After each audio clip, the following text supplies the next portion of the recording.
What's up, everybody, and welcome to Planetary Industry Episode 7.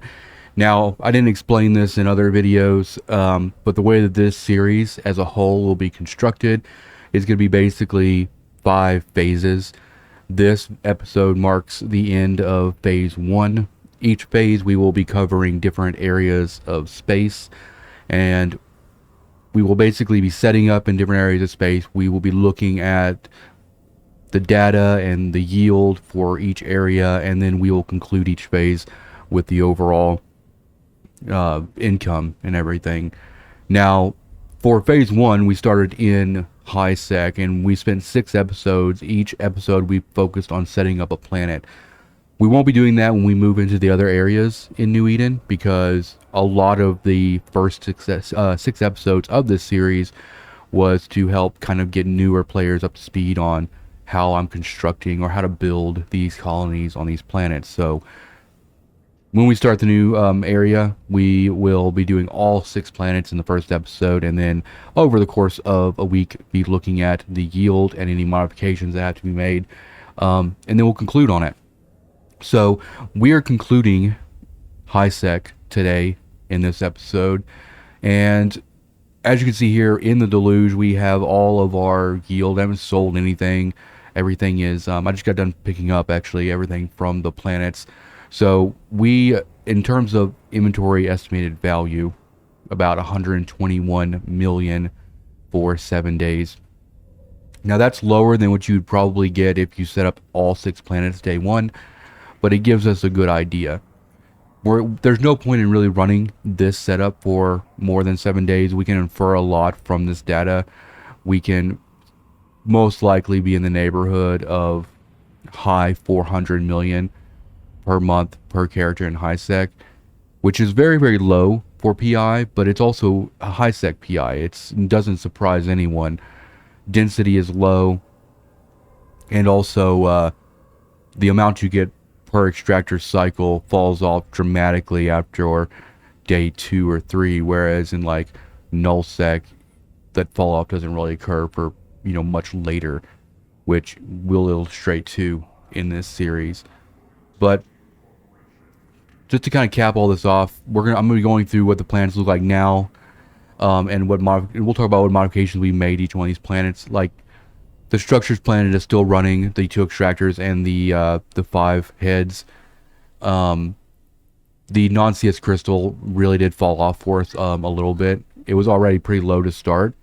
I didn't want to move any sort of facility. We're going to be maintaining our numbers and our values through this series by not moving our colony, so that we kind of have a good baseline across every area of space.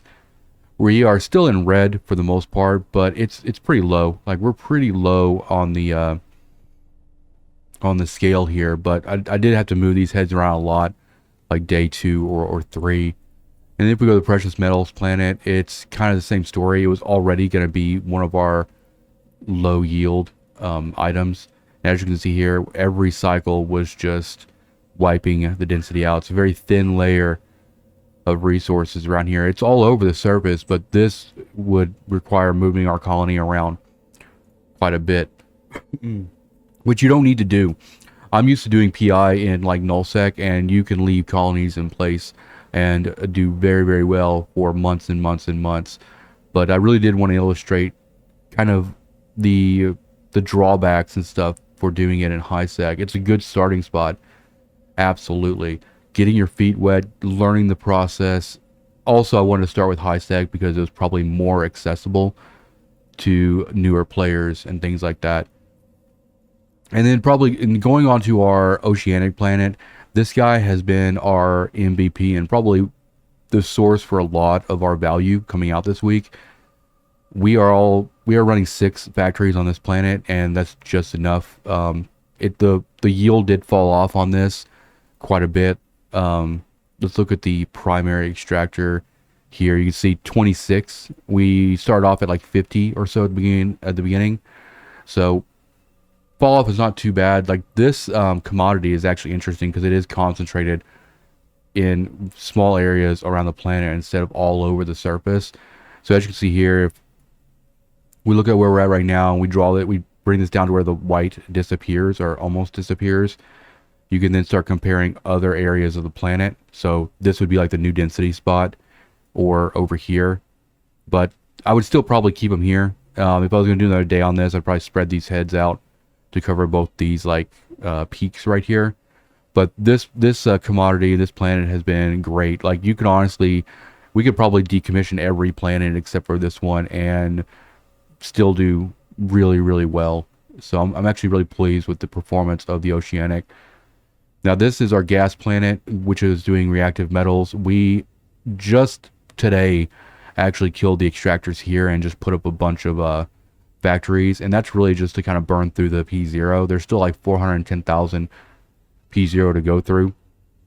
So we're going to end up, after everything is like, processed and everything, we pull it all off, we might be somewhere in the neighborhood of like 130 for the total value after all P0 for the week has been processed. But I really am just kind of like blitzing this so we're not going to decom this yet, but when we do, it's all ready to go. Some of these other planets that are done, or when they do get done, we will go ahead and get rid of those and everything. And then this is our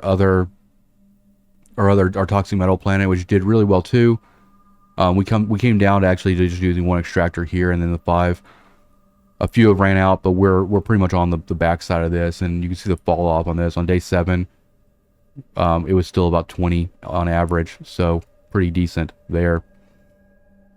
So the ice planet, the oceanic planet, and the gas planet were actually the top performers for this. And then we had, just to test, we had the other barren planet running biofuels, which we also today cut the extractor off of this planet and added more factories, just so we can burn through that P0. There's still probably about an hour or so left of P0 there, which is why I think we're going to probably end up in like the 130 million for the week kind of spot. And that's what you have to kind of like in high seg PI. Every time you go to restart your extractor and you look at, you're always comparing those average hour yields, you're going to notice a drop off a really sharp drop off after the 48 hour mark or so. Different areas of space where density is higher and there's less people on the planet doing PI as well, that fall off happens a lot later. But even in nullsec, way like a week or two, you're still going to see a little bit, but it's so much easier. And you'll see when we get to the nullsec portion of the series how different it is if you would go back and compare it to like the high sec kind of PI situation and everything. But that's pretty much it. I'm going to kind of let these run. I'm going to let everything finish processing, and then we're going to decom them. Episode 8 will start the mark of the next phase. I don't know yet where we're going for phase 2. Voting right now is happening on Patreon. So once those results come in, we will pack up and head over and start setting up PI there and run the same experiment. So thank you guys for watching, and I'll see you in the next one. Peace out.